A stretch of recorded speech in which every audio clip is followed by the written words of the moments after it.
Merong palang nakapag-register ng kanilang SIM gamit ang litrato ng isang nakangiting unggoy. Pero ano ba naman yan? Mali ito. Sampulan natin itong mga ito. Pwede pala kahit unggoy. Ayos, di ba?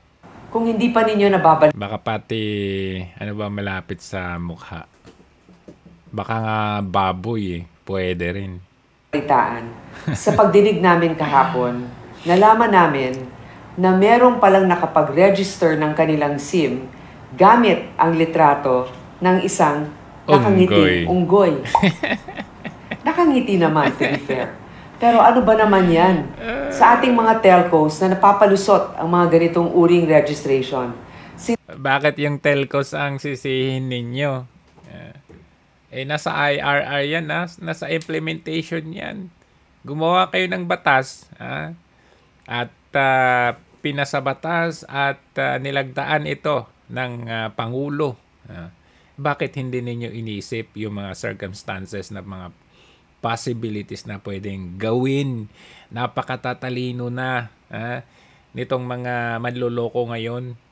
Kita nyo nga, unggoy. Sinabi ni Attorney Lotok ng NBI, sila daw ay sumubok na magpa-register na gamit ang isang fake ID ng PhilHealth. At ang in-upload nilang litrato ay ito nga, litrato. Cute pa naman. Pero, di ba? Ano ba ang dahilan na pinasa natin ang batas ng SIM registration? Yan kasi, ang gagaling ninyo. Para buti nga yan unggoy yung mga libu-libong mga SIM cards na nahuli na sawata dyan sa Pogo, na ang daming mga SIM cards na ni-recreate nila. Sinong finish sa ID nila doon? Baka ang daming mga unggoy ang ginamit nila dyan. Para mapangalagaan tayong lahat ng mga subscribers. Tandaan ninyo, pag hindi natin nagawa ito ng tama, ang daming nasa scam.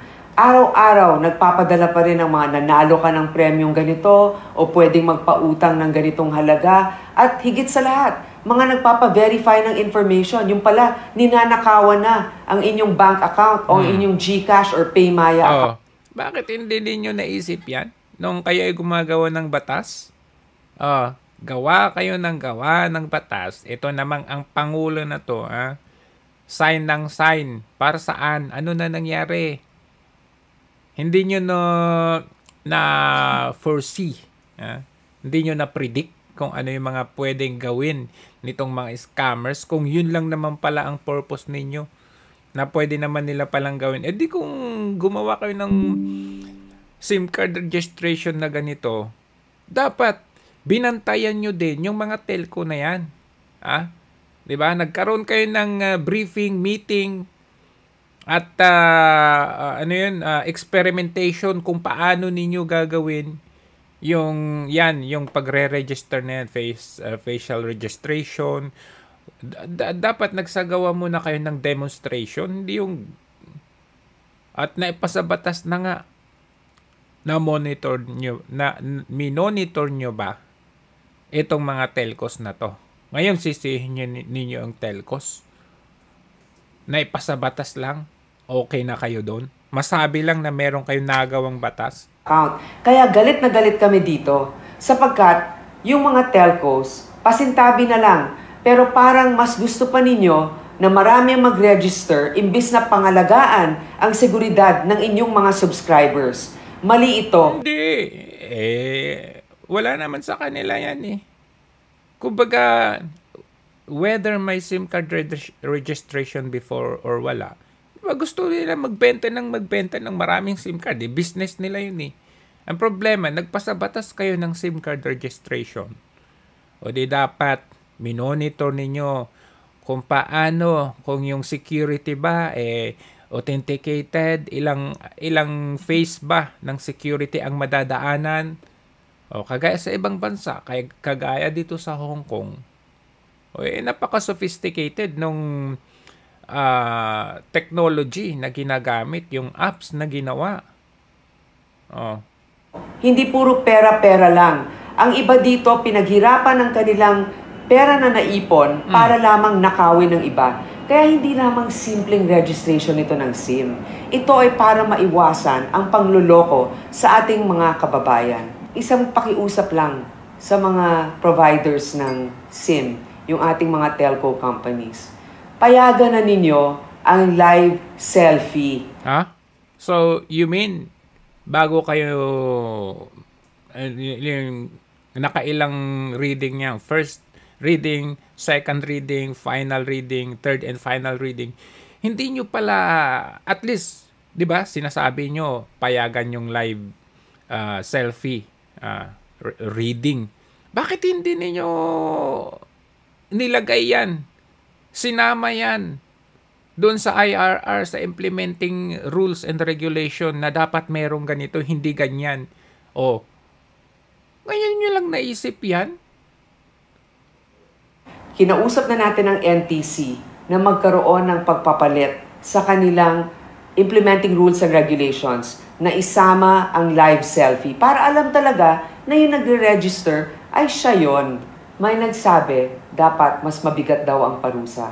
Mabigat ang parusa. Ang hindi nagagawa ay hulihin at kasuhan ang mga nangloloko. Kaya pakiusap ko rin sa ating law enforcement. Tugisin na ninyo kung sino-sino ba talagang gumagawa niyan. Ang dami-daming na hindi naman natugis. Ayan kasi, gawa kayo ng gawa ng batas. Tignan nga natin, ano ba to? SIM Registration Act. Yan SIM Registration Act, Republic Act number 11934 or SIM Card Law. Ito, noong panahon ni former President Duterte, hindi niya pinayagan yan. Vinito niya yan. Nung pinapasa yan sa Congress, binito niya kaagad. Bakit? Kasi, disagree siya. Bakit?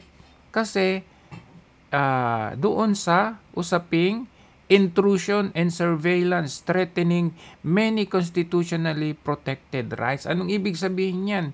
Ang tanong, totoo nga ba talaga na itong ginawang SIM Registration Act ay para nga ba talaga maprotektahan tayo mula sa scammers or para nga ba makapag-gather itong mismong gobyernong ito, para makapag-gather ng mga information ng mga tao sa buong Pilipinas para pag meron silang kalaban or merong lumalaban sa kanila,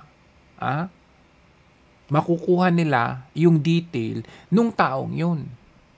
Di ba kasi pag nag-register ka, nandun lahat yung Kasi kung talagang sincero silang gumawa ng ganitong batas, di dapat nakita na nila yung mga isinama nila sa kanilang IRR yung mga possibilities na pwedeng gawin ng mga scammers. Bakit ngayon lang ninyo iniisip na dapat merong live facial recognition?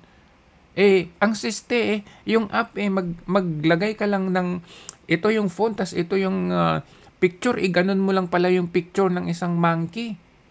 Unggoy, pwede pala.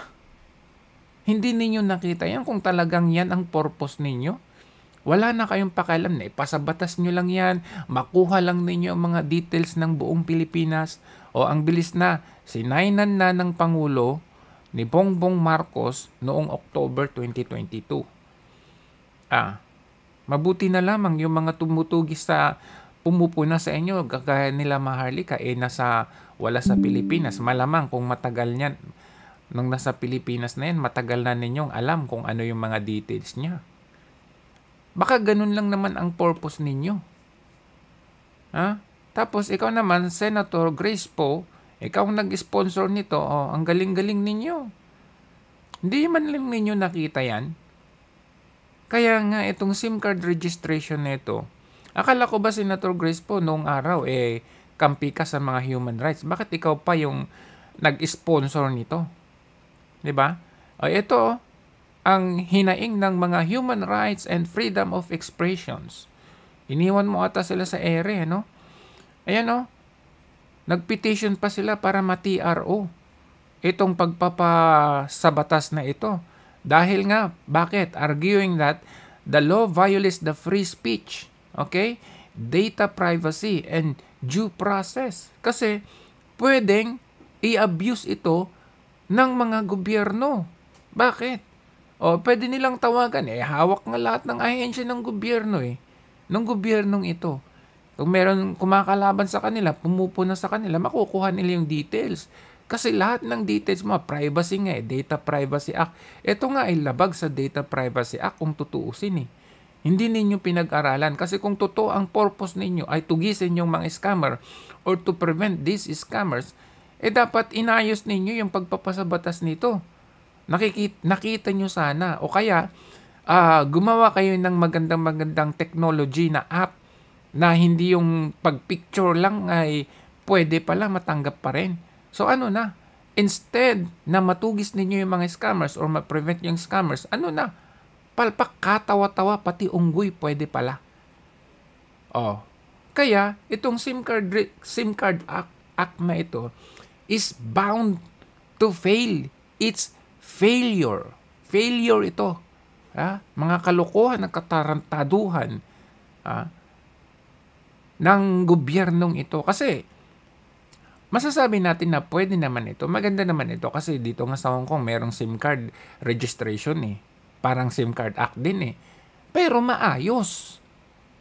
Kasi ang purpose, sincero, ang gobyerno dito na is for the purpose na masawata itong mga naglipanang mga fraud, mga scammers na ito. Walang